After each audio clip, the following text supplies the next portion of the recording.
तो students good morning. आज start करते हैं अपन लोग एनसीईआरटी चैप्टर 2 सॉल्व एग्जाम्पल्स। 2.4 तक अपन लोग इससे पहले कर चुके और अब है 2.5। एक एक न्यूमेरिकल को करेंगे अपन लोग। बहुत ज़्यादा इजी हुआ तो उसको स्किप कर देंगे, ठीक है। 2.5 इसके अंदर आपको 2.5 का ए Q1 और Q2 दो चार्जेस गिवन है, r डिस्टेंस पर है, ठीक है। इसके पोटेंशियल एनर्जी का फॉर्मूला पता करना है, जो ये होता है आप जानते हो, ठीक है। इसके अंदर एक बात को स्पेसिफाई किया हुआ है, विथ नो एक्सटर्नल फील्ड। इसके चारों तरफ एक्सटर्नल फील्ड नहीं है, फील्ड है वो इन दोनों का ही क्रिएट किया हुआ है, बाहर का फील्ड नहीं है, तो उसका फॉर्मूला ये होता है। अब आपको डिस्टेंस गिवन नहीं है, डिस्टेंस का फॉर्मूला होता है, कोऑर्डिनेट्स गिवन है, पॉइंट्स के कोऑर्डिनेट्स गिवन है x1 y1 z1 x2 y2 z2। Coordinates given है आपको, कोऑर्डिनेट से आप डिस्टेंस फॉर्मूला, इसको आप मैथ्स के नोट्स में ढूंढ लो, मिल जाएगा आपको। फर्स्ट पेज पे लास्ट टॉपिक है, ठीक है। x1 y1 z1 का वैल्यू क्या गिवन है आपको, -9 0 0, ठीक है। और इधर ये +9 0 0, ये वैल्यू पुट करके r निकालेंगे। और इसका बी पार्ट है, इसमें पूछा है कि इन दोनों चार्जेस को सेपरेट आउट करके और इन्फिनिटी पर ले जाने का वर्क कितना होगा। तो जो बच्चों अपना डेफिनेशन ही बोल रही है कि जो कुछ भी वर्क डन है वही एनर्जी में कन्वर्ट हो जाता है, एनर्जी ही वर्क है, वर्क ही एनर्जी, तो आंसर सेम आएगा, ठीक है। लेकिन इसके अंदर साइन अपोजिट है, क्योंकि आप उनको अट्रैक्शन के अपोज करके और आप लेके जा रहे हो। एंड दिस, इसमें क्वेश्चन में स्पेसिफाई किया हुआ नहीं है, पॉइंट आउट किया हुआ नहीं क्वेश्चन में। This work is done by the external force. External agency कितना वर्क करेगा इसको वो पता करना है आपको। तो वर्क जो है पॉजिटिव आया है, ठीक है। आप वैसे भी पता लगा सकते हो अपने कॉमन सेंस से भी, मतलब 11th के नॉलेज से। दो चार्जेस हैं इसमें, एक पॉजिटिव है एक नेगेटिव है। आप इसको इधर ले जाना चाह रहे हो, वो कौन सा फोर्स है, एक्सटर्नल फोर्स। ये वो फोर्स है जो इनको ले जा रहा है, ठीक है ना। और रेड वाला फोर्स कौन है, the force due to electricity, this is electric force, ठीक है। और ये वो फोर्स है जो इनको अवे ले जाना चाहता है, एक्सटर्नल फोर्स। डिस्प्लेसमेंट किधर है, ऑब्वियसली डिस्प्लेसमेंट तो इधर है, इंदौर ले जा रहा है, तो फोर्स और डिस्प्लेसमेंट की डायरेक्शन सेम है। Then work done by external force will be positive. W = F dx cos 0, work done by external force, it will be positive. और यदि ये पूछते हैं कि work done by electric field, work done by force due to force between the charges, work done by force due to electric field, ये वाला जो force है इसके द्वारा वर्क डन कितना है, तो डिस्प्लेसमेंट और फोर्स अपोजिट है, तो ये वाला वर्क नेगेटिव आता। तो साइन का थोड़ा सा ध्यान रखो। थर्ड क्वेश्चन है, सी वाला क्वेश्चन है। इसमें क्या डिफरेंस पैदा किया है, Q1 Q2 दो चार्जेस तो हैं, इनके अराउंड एक एक्सटर्नल फील्ड और है। ये फील्ड कौन है, एक्सटर्नल फील्ड। और एक्सटर्नल वर्ड का मतलब क्या, सुनो, यानी कि ये जो फील्ड है किसी थर्ड बंदे ने पैदा किया है, थर्ड एजेंसी ने पैदा किया है। ये फील्ड ना इसने किया ना इसने पैदा किया। मैं ये नहीं कह रहा कि ये लोग फील्ड पैदा नहीं कर रहे हैं, लेकिन ये वाला फील्ड वो नहीं है। इसका आपको मैग्नीट्यूड गिवन कितना है, इस एक्सटर्नल फील्ड का वैल्यू क्या गिवन है, A/, यानी कि 9 × 10⁵/r², ठीक है ना। ओके, ये E का वैल्यू गिवन है। एक्सटर्नल फील्ड ये है, ठीक है। उसके बाद तो एक्सटर्नल फील्ड के प्रेजेंस में जो एनर्जी है, पोटेंशियल एनर्जी, उसका फॉर्मूला होता है Q1 VA, ठीक है, Q2 VB, K Q1 Q2 upon R। ये आपके पास, इसको दोबारा से एनालिसिस कर लो, दोबारा समझ लो, नोट्स में भी है, थियोरी में भी पढ़ लिए थे अपन लोग, पढ़ भी चुके हैं, वीडियो में आप समझो इस बात को। This part of this whole potential energy, this first expression, this first part is potential energy of first charge due to field. What is VA? It is potential at point A. This is potential at point B, and this is potential of this charge. This is potential energy of this charge due to field. और ये third part कौन है?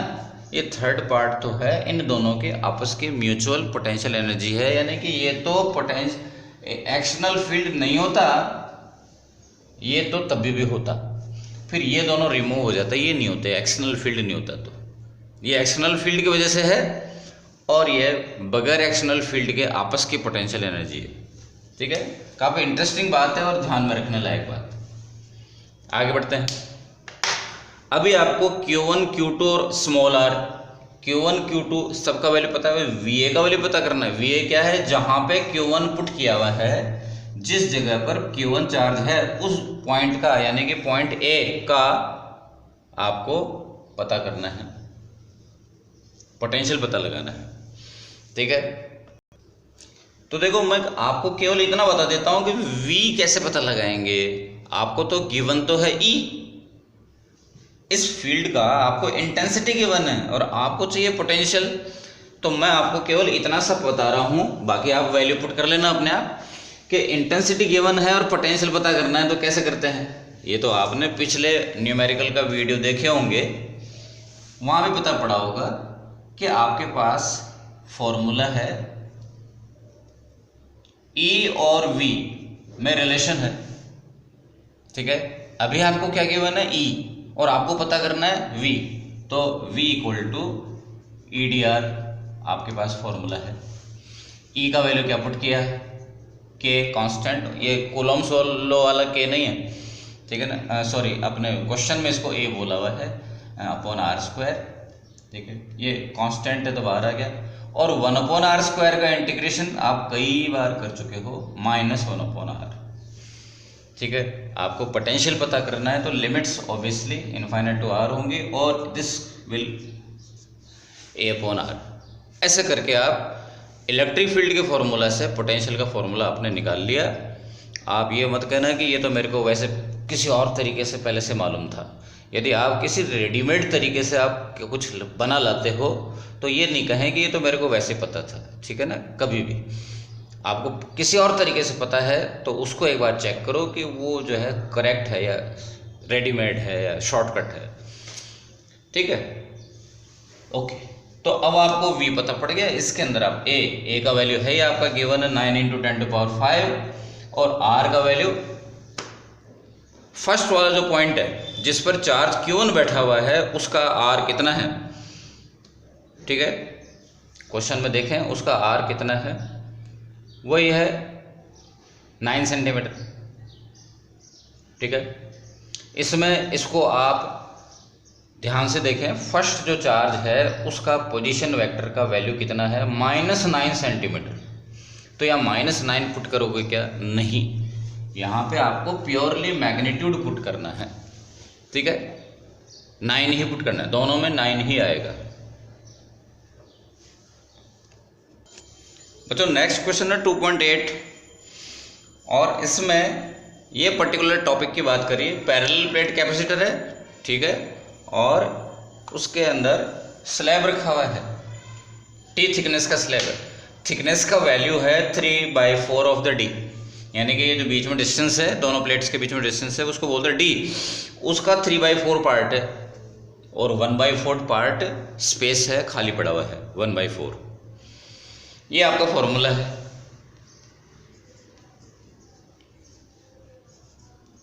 इसमें T का value कितना put करेंगे, ये, और अपनी हैबिट है एप्सिलॉन आर बोलने की, किसको, डाइलेक्ट्रिक कांस्टेंट को, और बुक जो है उसकी हैबिट है डाइलेक्ट्रिक कांस्टेंट को बोलते हैं ये लोग के।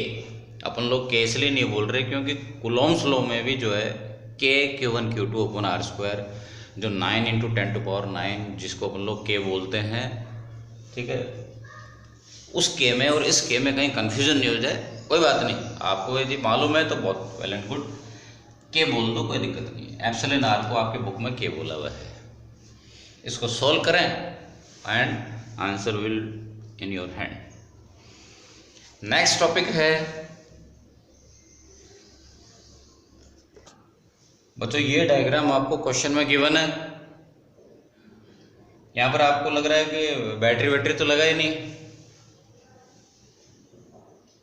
इसने बोल दिया 500 वोल्ट सप्लाई, इसका मतलब है कि यहाँ पर 500 वोल्ट का बैटरी लगी हुई है, ठीक है, ओके।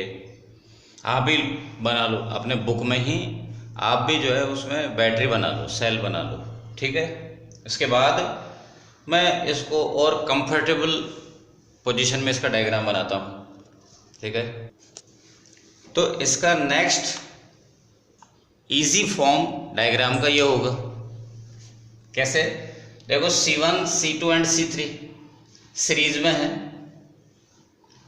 अब ये मैं बार बार रिपीट करूंगा लेकिन ध्यान से सुनना एक बार में ही, कि दो कैपेसिटर्स सीरीज में होते हैं, उसके लिए कंडीशन क्या है, what is the required condition, कि एक कैपेसिटर से दूसरे कैपेसिटर पे जा रहे हो आप, एक कैपेसिटर से दूसरे कैपेसिटर पे जा रहे हो, बीच में कुछ भी नहीं आना चाहिए, कोई इलेक्ट्रिकल एलिमेंट, कोई रेजिस्टेंस, कोई की नहीं, की तो अलाउड है, कोई सेल, मतलब कुछ भी नहीं आना चाहिए। अभी तो वहाँ कुछ भी नहीं है ना, और जब ज़्यादा और मैच्योर हो जाएंगे तो कुछ चीज़ें आपको पता पड़ेगा कि ये भी अलाउड है, ये भी अलाउड है। अभी तो C1 से C2 के बीच में कुछ भी नहीं है। आप ये वायर मुड़ रहा है तो इसको कुछ समझो मत कि आप करोगे, कुछ तो आ रहा है, ठीक है, ये तो वायर केवल टर्न ले रहा है, टर्न कोई बड़ी बात नहीं। तो ये दोनों सीरीज में है, ये दोनों आपको लग रहा है कि अरे ये तो पैरेलल में है, नहीं, C1 से C2 C3 जा रहे हो तो वो तीनों के तीनों सीरीज में हैं, इनके बीच में कुछ भी नहीं आ रहा है, ये तीनों सीरीज में, तो ये तीनों अपन ने सीरीज में बना दी इधर। और C4 जो है वो इस तरह से कनेक्टेड है। आपको क्वेश्चन का फर्स्ट पार्ट बोला है कि फाइंड द इक्विवेलेंट कैपेसिटेंस, लेकिन उसको ये नोटिफाई करना चाहिए था, ये बताना चाहिए था साफ साफ, क्या, कि कौन से दो पॉइंट्स के बीच का कैपेसिटेंस पता करना है। फिर भी अपन लोग अंडरस्टूड समझते हैं, जब गिवन नहीं है तो क्या अंडरस्टूड होता है कि जो बैटरी से जो कनेक्शन किया हुआ है, पॉइंट ए और डी के बीच का इक्विवेलेंट कैपेसिटेंस पता करना है, ये अंडरस्टूड है। जो बैटरी की तरफ जो वायर जा रहे हैं, सॉरी, तो पॉइंट ए और डी के बीच का इक्विवेलेंट कैपेसिटेंस पता लगाना है, ठीक है, ओके। तो C1 C2 C3 जो है वो उनकी वैल्यू कितनी है, और वो तीनों सीरीज में है, सॉरी, सीरीज का फॉर्मूला, तो मैं क्या कर रहा हूं, इनको राउंड कर रहा हूं, जिसको मैं इस स्टेप में सोल्व कर रहा हूं उसको राउंड कर रहा हूं। और आपकी हैबिट भी ऐसी होनी चाहिए, जब आप फेयर एग्जाम में फेयर में करोगे तो क्या करोगे, आप उस पर्टिकुलर सेगमेंट को, पर्टिकुलर पार्ट को आप राउंड कर दो डॉटेड पेन से, और उसकी कैलकुलेशन को आप शो कर दो एरो से, ठीक है ना। तो मैं इसको इरेज कर देता हूँ। और ये भी आपकी हैबिट होनी चाहिए कि आपको जो कंफ्यूजिंग, जो आपको अच्छा नहीं लग रहा डायग्राम, उसको आपको इजी फॉर्म में रीड्रॉ करने की आदत होनी चाहिए आपकी, उसको रीड्रॉ करें तो आपको ये अच्छा लग रहा है, ठीक है, ओके। इसको ऐसे एरो मार्क करें और इसकी कैलकुलेशन कर दें।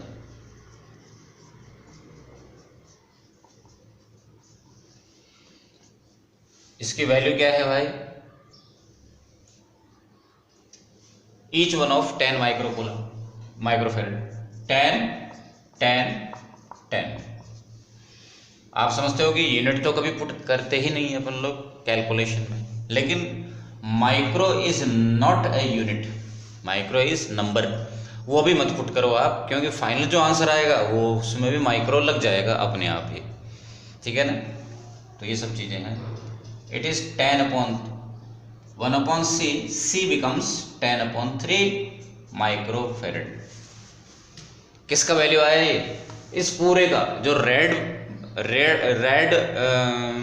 जो इसके अंदर बंद है, इसका वैल्यू है 10/3, ठीक है। ये 10/3 और C4, ये 10/3 और C4 पैरेलल हैं। फाइनल आपका आंसर आ जाएगा 10/3 प्लस C4 का वैल्यू कितना है 10, एंड इट कम्स 40/3, ठीक है। ऐसा करके आपका आंसर आएगा। नेक्स्ट पार्ट क्या है? Charge on each capacitor. इन तीनों में सब पे चार्ज पता करना है, ठीक है। और इस ब्रांच को मैं कुछ देर के लिए M और N बोल देता हूं।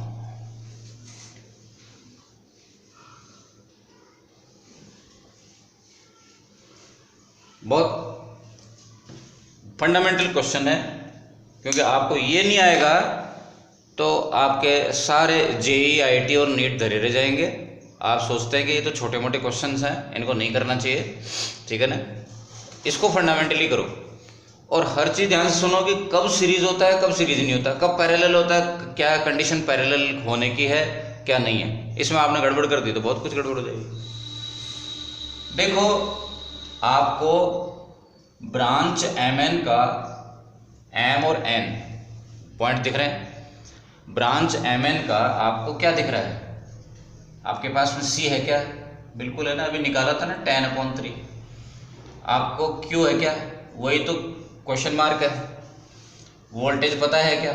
हाँ, कितना है? 500 वोल्ट है, पर 500 वोल्ट तो सेल का है, तो सेल से कनेक्टेड है ना सीधा ही, ठीक है। सेल से सीधा कनेक्शन है, वायर सीधा जा रहा है M और N पर, तो आपके पास वोल्टेज का वैल्यू भी है 500। बोलिए Q का फॉर्मूला क्या है? CV।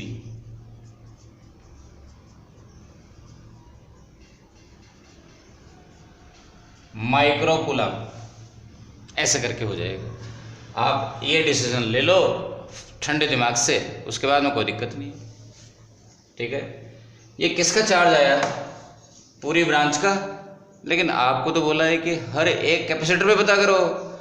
तो आपने सीरीज वाले टॉपिक में पढ़ा कि पूरे सीरीज के ब्रांच का, पूरे कॉम्बिनेशन का चार्ज, पूरे कॉम्बिनेशन पर चार्ज, और इंडिविजुअल हर एक कैपेसिटर पे चार्ज इक्वल होता है।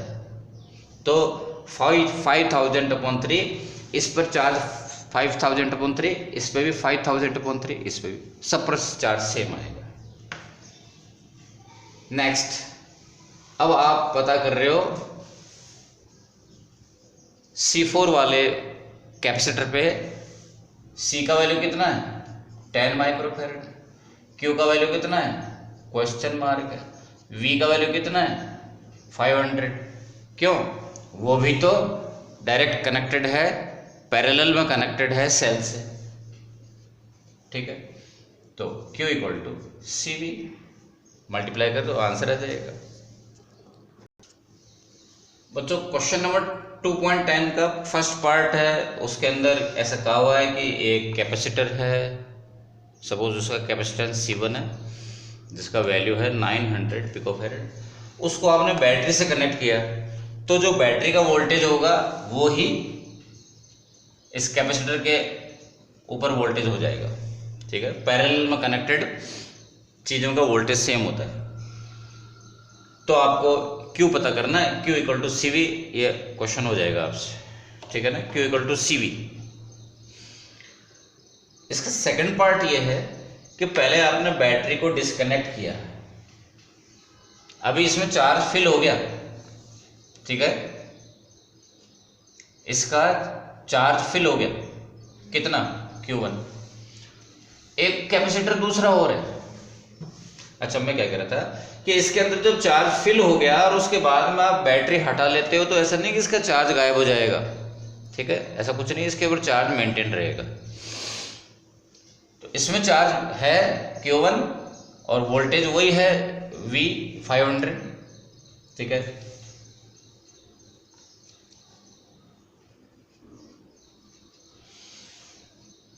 एक और कैपेसिटर है जो अभी वेट कर रहा है, इसको ला करके आप यहाँ पे कनेक्ट कर दो।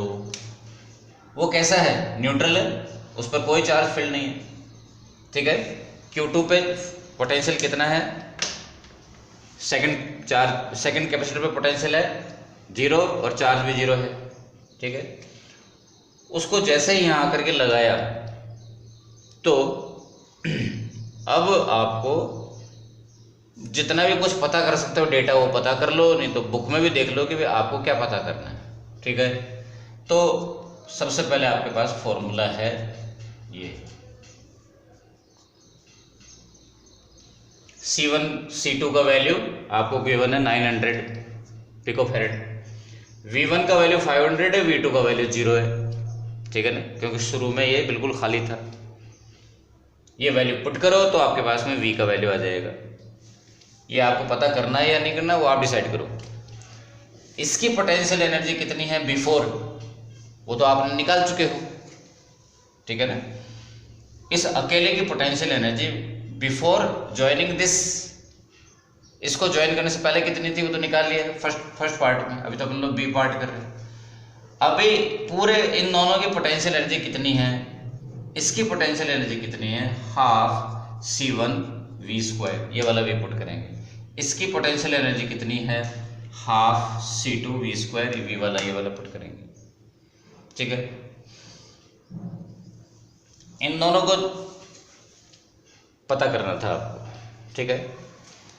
ये बोल रहा है कि what is the total energy of the system, यानी इन दोनों को आप ऐड करके और टोटल बता दो कितनी आई, ठीक है। अब आपका काम क्या है, एनालिटिकल बात है, क्या बताओ इसकी वैल्यू कितनी आई थी, 4.5 × 10⁻⁻⁻⁶, ठीक है। इन दोनों का टोटल किया तो कितना आ रहा है, 2.25 10⁻⁻⁻। ये चक्कर क्या हुआ, एनर्जी कितनी हो गई, ज्वाइन करने में हाफ हो गई। ये चक्कर क्या हुआ, ये अभी मैं बताता हूँ कि ये एनर्जी गई कहाँ, ठीक है। देखो बच्चों, एक बात नोटिस करें, अब ये दोनों डिस्कनेक्टेड है, इस वाले पे चार्ज है, ठीक है, इस कैपेसिटर पे चार्ज है और इस कैपेसिटर पे अभी चार्ज नहीं है। जैसे आपने ज्वाइन किया क्या होगा, इसका चार्ज का कुछ पार्ट इसके ऊपर रश करेगा, भागेगा और कुछ चार्ज यहाँ आ जाएगा, ये दोनों का चार्ज डिस्ट्रीब्यूट होगा, इसका कुछ पार्ट इधर आ जाएगा, उसको यहाँ पे आकर के और फिल हो जाने में भले ही मिली सेकेंड्स का टाइम लगेगा, बहुत ही कम टाइम लगेगा, ऐसा नहीं कि बहुत देर का टाइम लगता है, ठीक है ना। धीरे धीरे नहीं आएगा, तेजी से आएगा, भले ही लगेगा मिली सेकेंड का टाइम, लेकिन थोड़ी देर के लिए चार्ज फ्लो होगा। चार्ज के फ्लो को आप क्या बोलते हो, करंट। इस कनेक्शन वायर में से करंट फ्लो होगा, ठीक है, इस कनेक्शन वायर में से करंट फ्लो होगा और वो भी मिली सेकेंड के लिए। और ये आप आगे आने वाले चैप्टर्स में पढ़ोगे कि जब भी किसी R रेजिस्टेंस के किसी वायर में से T टाइम के तक के लिए, T ड्यूरेशन के लिए आप करंट फ्लो करवाते हो, I करंट फ्लो कराते हो, तो उस वायर में इतनी हीट एनर्जी प्रोड्यूस होती है। This is also called Joule's law, Joule's formula for heat. दोबारा सुन लो, किसी रेजिस्टेंस में से I करंट फ्लो करवा रहे हैं और कितने टाइम के लिए, T टाइम तक के लिए, T ड्यूरेशन तक के लिए, तो उसमें हीट प्रोड्यूस हो रही है, उसका फॉर्मूला है, ठीक है, ओके। तो वो आप कह रहे हो कि वो एनर्जी गई कहाँ, ओरिजिनली इस कैपेसिटर में अकेले में एनर्जी थी 4.5, जब इन दोनों को कनेक्ट किया तो इन दोनों की टोटल मिलाकर के एनर्जी आई उसकी हाफ हो गई, तो बाकी आधी एनर्जी गई कहाँ, हीट में कन्वर्ट हो गई। और हीट कैसे प्रोड्यूस होती है, कनेक्शन वायर्स के रेजिस्टेंस की वजह से वो हीट प्रोड्यूस हुई है। तो आप सोचोगे कि क्या कनेक्शन वायर में रेजिस्टेंस होता है क्या, स्मॉल होता है, लेकिन होता तो है ही, तो उनका रेजिस्टेंस जीरो क्यों नहीं कर देते, पॉसिबल ही नहीं है, रेजिस्टेंस का वैल्यू जीरो होना पॉसिबल नहीं है, ठीक है ना। तो नेक्स्ट क्वेश्चन पे जाएंगे बच्चों। इस तरह का क्वेश्चन है, थर्ड बार रिपीट हो रहा है। There are two charges Q1 plus Q1 minus Q2, ठीक है। आपको एक ऐसा पॉइंट सर्च करना है जिस पर इन दोनों की वजह से पोटेंशियल का टोटल हो जाए जीरो। तो आप ये कंफर्म तो हो कि जीरो हो जाएगा, बिल्कुल। पॉजिटिव चार्ज का यहाँ पर पोटेंशियल कैसा होगा, पॉजिटिव साइन का, और नेगेटिव चार्ज का पोटेंशियल यहाँ पर होगा नेगेटिव साइन का। पॉजिटिव और नेगेटिव साइन की दो चीज़ें मिलकर के जीरो हो जाएंगी, ठीक है। ये तो आपको कंफर्म है कि जीरो तो आएगा, ठीक है। पॉइंट पी आपको सर्च करना है, कहाँ पे, दोनों को ज्वाइन करने वाली लाइन पर कहीं, ओके।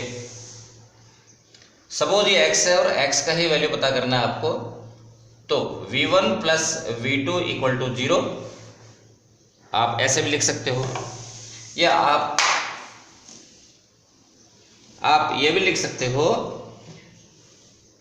उसके अंदर आप फिर साइन पुट मत करो, आप दोनों चीजें कर सकते हो, या तो v1 plus v2 equal to 0 करो, या v1 इक्वल टू v2 0 करो। यदि आप ऐसे करते हो तो आप कहोगे कि k q1, बेटर इसको प्लस Q1 बोलें, plus Q1 upon distance k minus Q2 upon distance. ये डिस्टेंस कितनी है, r माइनस x, ठीक है। न्यूमेरिकल डेटा आप अपने आप पुट करोगे, ठीक है ना, पूरी तरह से मेरे पे डिपेंडेंट मत रहो, खुद भी प्रैक्टिस करोगे। और इक्वल टू 0, फिर इसको आप सॉल्व करोगे।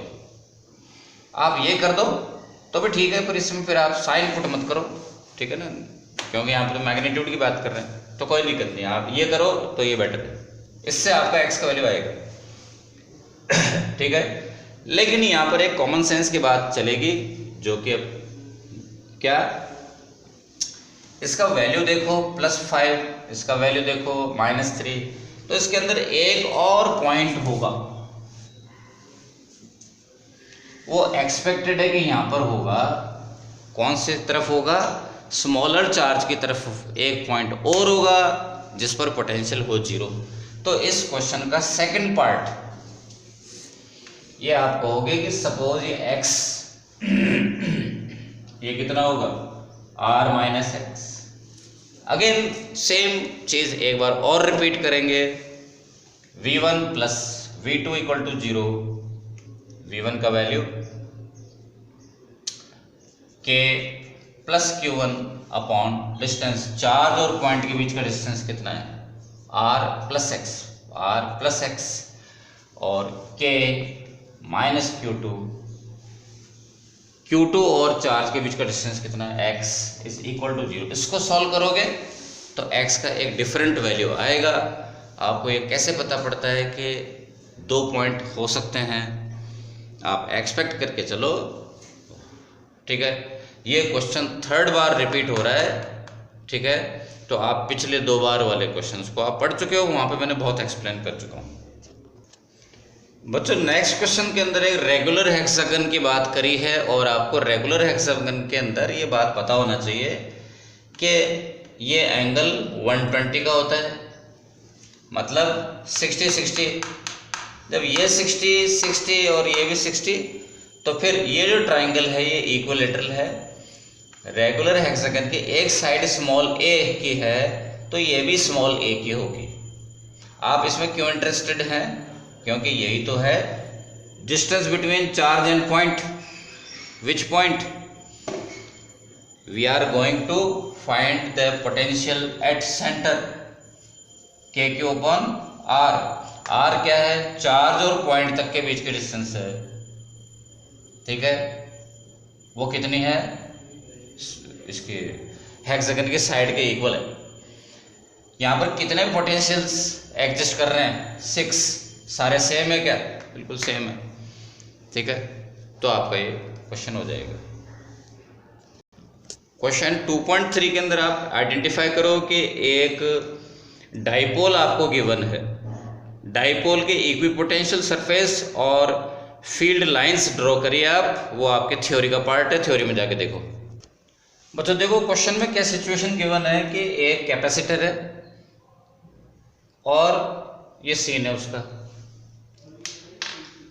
पहले इनिशियली उसका यहाँ पर प्लेटों के बीच में कौन सा मीडियम फील्ड है, एयर, जिसका वैल्यू कितना होता है एप्सिलॉन आर का 1 ठीक है, और कुछ भी गिवन नहीं है, नॉर्मल है। इसका वैल्यू गिवन है आपको, तो इसका वैल्यू 1 पुट किया तो ये वो साफ हो गया। इसका वैल्यू आपको गिवन है 8 माइक्रोफेरेड, ठीक है, पिकोफेरेड जो भी है व्हाटएवर। बाद में क्या चेंजेस किए, डिस्टेंस जो है वो एक तो कर दी हाफ, ठीक है, और प्लेट्स का एरिया सेम, कोई चेंज नहीं आया। एप्सिलॉन आर का वैल्यू है 6 और 2 12, A epsilon upon D, A epsilon upon D का वैल्यू कितना 8, तो सी डैश का वैल्यू हो जाएगा, आपने आप करो। क्वेश्चन 2.8, इसमें आपको ये फॉर्मूले सा, इस फॉर्मूले से कैपेसिटेंस कैलकुलेट कर लो, ठीक है, और फिर उसके बाद में आपको इस फॉर्मूले से आपको चार्ज आ जाएगा। क्वेश्चन के अंदर ऐसे एक वर्ड फालतू में बोला हुआ है, what is the charge on each plate.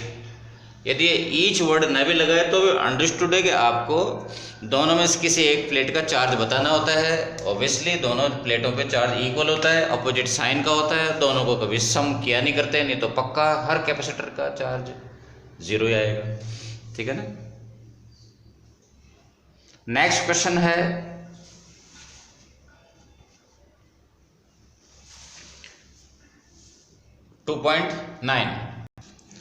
बच्चों 2.9a, इसको अपन ने सॉल्व किया हुआ है वीडियो में भी, लेक्चर वीडियो में भी, थ्योरी के जो वीडियो हैं, एक अलग से पोर्शन है वीडियो में कंसेप्चुअल बातों का, कंसेप्चुअल चीज़ों का, ठीक है ना।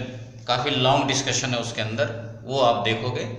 अभी तो न्यूमेरिकल है तो आप उसको भी देखो, या भी देखो। क्या मैंने जो कुछ भी क्वेश्चन में बोला है उसको स्टेप्स में शो किया हुआ है, ठीक है। क्या कि सबसे पहले एक कैपेसिटर है, ठीक है, जिसके प्लेटों के बीच में कुछ भी नहीं है, माने एयर है, और अभी उस पर चार्ज भी खाली है क्योंकि अभी कोई बैटरी से कनेक्टेड नहीं है, पोजीशन 1। जब तब उसका कैपेसिटेंस कितना है वो आपने पिछले 2.8 में कैलकुलेट कर लिया। सपोज मैं उसको बोल रहा हूँ सी का वेब फॉर्मूला है A epsilon not upon D, epsilon not for air, ठीक है ना। एप्सिलॉन में नॉट क्यों आया, एयर की वजह से। अब आपने इसको बैटरी से कनेक्ट कर दिया, अब उसमें चार्ज फिल हो जाएगा, अभी भी प्लेटों के बीच में एयर ही है। अभी इसका कैपेसिटेंस कितना हो गया है, मैंने कहा हमेशा कि कैपेसिटेंस का कोई फर्क नहीं पड़ता, उसको चार्ज करो मत करो, ठीक है ना, सी तो उतना ही रहेगा। यहाँ पर इसका क्यू कितना है 0, तो क्यू 0 है तो वी भी 0 होगा। यहाँ पर इसका सी कितना है, again A epsilon not upon D, ठीक है, और इसका चार्ज कितना है, पोटेंशियल कितना है, पोटेंशियल तो वही होगा जितना बैटरी का है, ठीक है।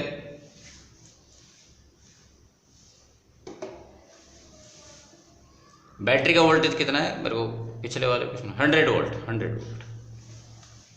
तो ये 100 वोल्ट का बैटरी है, तो इसका V का वैल्यू 100 वोल्ट हो गया, और Q का वैल्यू CV से आप कैलकुलेट कर लोगे, ठीक है।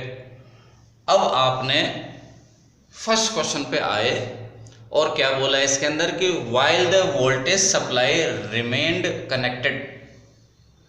अभी मैं डायग्राम 3 और 4 की बात ही नहीं कर रहा, वो नेक्स्ट में बात करेंगे बी वाले सेक्शन में।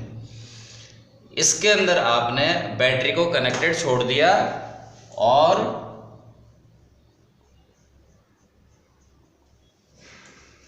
प्लेटों के बीच में मीडियम इंसर्ट कर दिया, ठीक है। उस मीडियम का, अब इसके प्लेटों के बीच में एयर नहीं है, मीडियम है, और जो भी मीडियम है उसका एप्सिलॉन आर का वैल्यू कितना है, इट इज 6। डाइलेक्ट्रिक कांस्टेंट का वैल्यू 6 है। तो जैसे ही मीडियम इंसर्ट किया, अब फॉर्मूले में एप्सिलॉन आर अपीयर हो गया। इस बात को समझो कि पहले कैपेसिटेंस कितना था इस कैपेसिटर का, ये, अब कितना हो गया, इसमें एप्सिलॉन आर और मल्टीप्लाई हो गया, ठीक है। तो सी बढ़ गया, क्या वी भी चेंज हुआ ना, वी चेंज नहीं होगा, वी जो है वो कैसा रहेगा, अनचेंज। क्यों भाई, आप सोर्स के वोल्टेज को चेंज कर सकते हो क्या, सवाल ही पैदा नहीं होता। कभी समंदर, ये जो बैटरी या सेल है, ये सोर्स है, ये चार्ज के सोर्स की तरह से बिहेव कर रहा है, चार्ज का सोर्स है, ये जो है एक चार्ज के समंदर की तरह से बिहेव कर रहा है। कि क्या कभी समंदर में से आप पानी निकाल लेते हो, बादल बन के पानी उड़ जाता है नहीं, या नदियों से खूब सारा पानी आगे गिर रहा है तो क्या समंदर में सूख जाता है, समंदर में बाढ़ आ जाती है क्या, कभी नहीं। कभी भी सोर्स के वोल्टेज को आप बाहर से चेंज नहीं कर सकते, कभी भी स्टोरेज डिवाइस सोर्स के वोल्टेज को चेंज नहीं कर सकता, चाहे, हाँ ये एक बात है, कई घंटों तक वो चार्ज निकालता रहे तो की बात कर रहा हूँ, पर ये घंटे नहीं है, यहाँ तो थोड़ा बहुत चार्ज लिया उसने, एक तालाब में से एक बाल्टी, एक लोटा भरा है आपने, ठीक है ना, वो बात कर रहे हैं। तो एक तालाब में से एक बाल्टी निकाल ली तो तालाब का लेवल नीचे चला गया, ऐसा कभी नहीं होता। तो ये तालाब है, ये सोर्स है, ये बहुत, इसकी जो, इसके अंदर जो चार्ज भरा हुआ है बहुत ज़्यादा क्वांटिटी का है, ठीक है, ओके। इसकी चार्ज कैपेसिटी कैसी है, इनफाइनाइट है।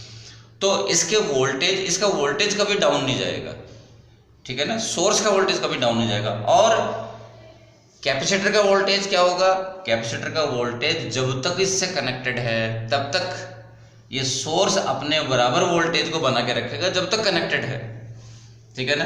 तो मैं क्या कह रहा हूँ कि ये V जो है किसका है, ये V कैपेसिटर का है जो 100 वोल्ट ही बना रहेगा, ठीक है। V क्या है, वोल्टेज ऑफ द कैपेसिटर, तो कितना है 100 वोल्ट। क्यों, क्योंकि बैटरी से कनेक्टेड है और बैटरी का वोल्टेज जो है वो कभी चेंज नहीं हो सकता। कैपेसिटर का वोल्टेज बैटरी के इक्वल क्यों है, क्योंकि कनेक्टेड है, ठीक है ना। बैटरी जो है उसको एनफोर्स कर रही है कि तेरा वोल्टेज मैं अपने बराबर बना के रखूंगी जब तक तू कनेक्टेड है, ठीक है, ओके। तो V का वैल्यू इट रिमेन अनचेंज्ड, और फिर आप इससे Q का वैल्यू निकाल लो। नेक्स्ट, कौन नेक्स्ट, B। इसमें एक कहा हुआ है कि फर्स्ट, सबसे पहले कैपेसिटर कैसा था, खाली, उसके बाद में बैटरी कनेक्ट करी, और बैटरी कनेक्ट करके पहले बैटरी को डिस्कनेक्ट किया, अब आगे बढ़े, एंड देन फिर अपन ने यहाँ पे मीडियम इंसर्ट किया है, ठीक है, एप्सिलॉन आर इक्वल टू 6 का। मीडियम इंसर्ट कहाँ किया अपन ने, 4th टॉपिक में जाकर के किया। एप्सिलॉन आर का वैल्यू मीडियम का है 6। दोबारा से ने क्वेश्चन नंबर 2.9 बी के अंदर पहले आपने खाली कैपेसिटर लिया, फिर उसको बैटरी से कनेक्ट करके चार्ज किया, बैटरी डिस्कनेक्ट करी, क्या अब इसमें चार्ज है, बिल्कुल है। क्या इस पर पोटेंशियल डिफरेंस है, बिल्कुल है। चार्ज है तो पोटेंशियल डिफरेंस तो होता है, ये चार्ज की वजह से तो होता है वो। बस इस समय अब जो है बैटरी कनेक्टेड नहीं है। अब यदि अब आप इसके वोल्टेज को छेड़छाड़ करोगे तो अब उस वोल्टेज को मेंटेन करने वाली बैटरी जो है ना वो उसको बचाने नहीं आएगी। अब आप चाहो तो इसके वोल्टेज के साथ में कुछ भी चेंजेस कर सकते हो, ठीक है। क्या चार्ज के साथ चेंज कर सकता हूँ क्या, नहीं, चार्ज तो कंजर्व्ड क्वांटिटी है, जितना चार्ज फिल हो गया हो गया। चार्ज जितना फिल कर दिया आपने प्लेटों के ऊपर जाके जमा हो गया। अब वो चार्ज आप यदि निकाल लो तो ठीक है कम हो जाएगा, बाहर से ला करके और दे दो तो ठीक है बढ़ जाएगा। लेकिन यहाँ पे आप चार्ज को ना तो प्लेटों पे से निकाल रहे हो ना दे रहे हो, आप तो क्या कर रहे हो, केवल इन खाली जगह पर एक मीडियम इंसर्ट कर रहे हो, उससे चार्ज तो कहीं डिस्ट्रॉय होगा नहीं। तो इस कंडीशन में जो है वो चार्ज कांस्टेंट रहेगा। इस वाले टॉपिक में वापस आए एक बार कि 2.9a के अंदर यहाँ पे चार्ज कितना था 0, इसको कनेक्ट किया तो चार्ज इसमें आकर के फिल हो गया, ठीक है, चार्ज आकर के इसमें फिल हो गया। फिर मीडियम इंसर्ट किया तो इसके अंदर चार्ज बढ़ जाएगा, ठीक है ना, इसमें चार्ज बढ़ जाएगा, वोल्टेज कांस्टेंट रहेगा, चार्ज बढ़ जाएगा, ओके। और 2.9b में क्या हो रहा है, 2.9b में कि इसके अंदर डिस्कनेक्ट करने के बाद चार्ज जो है वो कांस्टेंट रह जाएगा, क्योंकि चार्ज का निकलने और जाने का रास्ता तो आपने बंद कर दिया, चार्ज इसके अंदर जितना जमा हो गया उतना रह गया। वोल्टेज को आप चेंज कर सकते हो मीडियम डाल करके, तो वोल्टेज चेंज होने के लिए अलाउड है। वोल्टेज को कांस्टेंट मेंटेन कौन कर रहा था, बैटरी कनेक्टेड थी। तो अब आप यदि वोल्टेज में छेड़छाड़ करोगे तो अलाउड है, हो जाएगी। चार्ज को आप चेंज नहीं कर सकते क्योंकि चार्ज को आने और जाने का रास्ता तो आपने बंद कर दिया, बैटरी तो डिस्कनेक्ट कर दी। इससे पहले वाले टॉपिक में 2.9a में क्या किया था, एक बार उस सीन को दोबारा से देख लो, मेरे से हो सकता है मिस हो गया है। वो क्या कि सबसे पहले आपने क्या किया, आप इनको नहीं देखना, केवल फर्स्ट और सेकंड में ही काम चल जाएगा। वो क्या कि सबसे पहले आपने एक कैपेसिटर लिया जिसमें अभी चार्ज 0 है, पोटेंशियल भी 0 है, और बैटरी कनेक्ट करी तो इसमें चार्ज फिल हो गया। कितना, CV, C का वैल्यू कितना है, वही है, C का भी वैल्यू चेंज नहीं हुआ, और V कितना है, 100 वोल्ट है, ठीक है। इससे चार्ज का वैल्यू आ जाएगा। ये कौन सा चार्ज है, before inserting medium, medium insert करने के पहला चार्ज है, and this is after inserting medium. इसी कंडीशन में मीडियम इंसर्ट किया, ये मीडियम इंसर्ट कर लिया। मीडियम इंसर्ट करने के बाद अब चार्ज कितना होगा, इसमें C पर क्या होगा, ये C कौन सा है, A एप्सिलॉन अपॉन D वाला, ये C कौन सा है, A epsilon not upon D वाला है। यहां पर C कौन सा आएगा, A epsilon not epsilon R upon D वाला आएगा। इस बात पे नोटिस करें, ठीक है, ध्यान से देखो। ये Q और ये Q डिफरेंट है, क्यों, C जो है चेंज हो चुका, ये V और ये V, ये वाला V और ये वाला V कैसा है, सेम है, क्योंकि ये तो बैटरी का वोल्टेज है, और बैटरी का वोल्टेज कोई बंदा चेंज नहीं कर सकता, ठीक है ना। बैटरी कनेक्टेड है तो तब तक, तो बैटरी कनेक्टेड है तो ये बैटरी के बराबर वोल्टेज है, ये वोल्टेज बैटरी के बराबर है, ये वाला वोल्टेज भी बैटरी के बराबर है, क्योंकि बैटरी कनेक्टेड है। ये कैपेसिटेंस कौन सा है, एयर के प्रेजेंस में, ये कैपेसिटेंस कौन सा है, मीडियम के प्रेजेंस में। तो यहाँ पर कैपेसिटेंस का वैल्यू बढ़ जाने की वजह से चार्ज का वैल्यू बढ़ गया। और चार्ज का वैल्यू कैसे बढ़ जाता है, जैसे आप प्लेटों के बीच में मीडियम डालते हो, यहाँ पे चार्ज और आ जाता है। पहले से जो चार्ज है वो तो बैठा हुआ है ही बिना मीडियम के, ठीक है ना, बिफोर इंसर्टिंग मीडियम चार्ज है ही।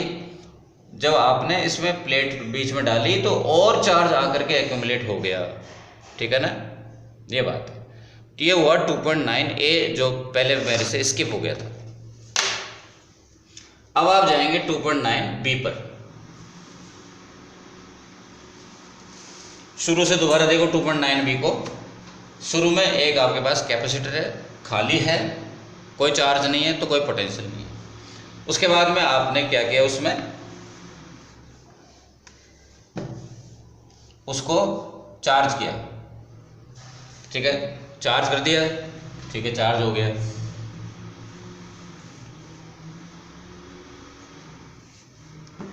इस पे चार्ज कितना एक्यूमुलेट हो गया, ये हो गया। ये V क्या है, ये V है तो इस प्लेटों के बीच का पोटेंशियल डिफरेंस, लेकिन ये बैटरी के बराबर है क्योंकि कनेक्टेड है, बैटरी कनेक्टेड है। ठीक है, ओके। अब आपने बैटरी को रिमूव कर दिया तो सेम यही चार्ज और यही पोटेंशियल यहाँ पर रहेगा। चार्ज डिस्कनेक्ट करने की वजह से न तो चार्ज न पोटेंशियल कुछ भी चेंज नहीं होता, ठीक है। केवल उसका कारण केवल डिस्कनेक्शन नहीं होता, उसका कारण कुछ और होता है कि आप कैपेसिटर के कंस्ट्रक्शन में कुछ चेंजेस करें तो चार्ज और पोटेंशियल चेंज हो सकते हैं। केवल कनेक्शन काटने से जो है ना Q और V बदलते नहीं, तो सेम टू सेम सिचुएशन रहेगी Q और V की जब आपने डिस्कनेक्शन किया, ठीक है। 2.9 के बी पार्ट में क्या बोला है, आपने बैटरी को डिस्कनेक्ट किया हुआ है। अब बैटरी के डिस्कनेक्शन को आप इस तरह से समझो कि आपने चार्ज को आने जाने का रास्ता बंद कर दिया। तो अब जो चार्ज है जितना भी है जो कि इसी कंडीशन वाला था, इस सेकंड कंडीशन वाला था, what is the second condition, ये इस कंडीशन का जो Q और V का डेटा है, Q और V का डेटा वही रहेगा। जब आपने मीडियम इंसर्ट किया तो भी चार्ज वही रहेगा जो यहाँ पे था, ठीक है। ये बड़ी इंपॉर्टेंट बात, यहाँ पे जितना चार्ज फिल हो गया सबसे पहली बार कनेक्शन कट करने के बाद में भी उतना ही चार्ज रहेगा। और अब आप इसमें कुछ भी करो, प्लेटों के बीच में गैप को कम ज़्यादा करो, प्लेटों के बीच में मीडियम इंसर्ट करो, कुछ भी करो, चार्ज आप चेंज नहीं कर सकते, क्योंकि चार्ज को आने और जाने का, चार्ज कहाँ आता जाता है, चार्ज सोर्स से आया, सोर्स में से निकला, आने जाने का रास्ता आपने बंद कर दिया, तो अब इसमें चार्ज वही रहेगा जो इनिशियली इसके अंदर फिल किया था, चार्ज उतना ही रहेगा इसके अंदर। And what about V? V का फॉर्मूला क्या है, Q upon C। What about C? C becomes A epsilon not epsilon R upon D, ठीक है। मीडियम का क्या फर्क पड़ा, एप्सिलॉन R इक्वल टू 6 का मीडियम डाल दिया तो कैपेसिटेंस में एप्सिलॉन R और आ गया, C चेंज हो गया, C चेंज हो गया तो V चेंज हो जाएगा। C बढ़ गया, C कितना हो गया, 6 टाइम्स हो गया, तो C 6 टाइम्स हो गया तो वोल्टेज 1/6 टाइम्स हो जाएगा। Charge will remain unchanged and potential decreases by factor of 1/6। That's all बच्चों। नेक्स्ट क्वेश्चन 2.10 एंड 2.11 जो है वो जस्ट फॉर्मूला बेस्ड है, अपने आप करिए। और अपन लोग अब नेक्स्ट करेंगे NCERT के एडिशनल एक्सरसाइज नेक्स्ट वीडियो में। अभी के लिए बाय बाय।